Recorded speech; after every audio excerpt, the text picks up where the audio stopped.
As many of you are probably likely aware, there has been a global supply chain crisis going on, but it has definitely impacted the chip industry and suppliers. Apple has done a pretty good job of staying ahead of it, but it has finally kind of caught up with them. They've noted as much on recent quarterly results calls. And it now appears that the delays are having a material impact, obviously, on a number of products, including iPhone 13 shipments. Reportedly, now, some of those longer wait times may be giving customers, potential users who want to buy a new iPhone, a pause, and they might be deciding to wait a little bit longer to get their iPhone upgrades, just sticking with their current phone that they have now and waiting till the next iPhone release, potentially what would be the iPhone 14s.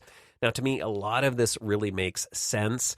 A big driver for new iPhone sales is the hype and excitement that's created around the launch of the new phone. And if you go online or you go into a store and you're told, well, you're already going to be waiting until early 2022, you might just decide, hey, I maybe really don't need a new phone right now, and they're going to be coming out with new ones in the fall of 2022. Why don't I just wait for that? And especially this year, considering the fact that the iPhone 13 models weren't really all that updated from the iPhone 12s. It was kind of like what we would normally in the past have called an S year when they were doing the S models, right? We got slightly better processors, some bumped specs, better cameras, and I can understand why a lot of Apple users might decide to wait. Hey, I'm going to wait and see what happens with the iPhone 14 at this point rather than jump in or, have to wait, have a long delay for my new iPhone. So at this point, it'll be really interesting to see what happens to the holiday quarter numbers.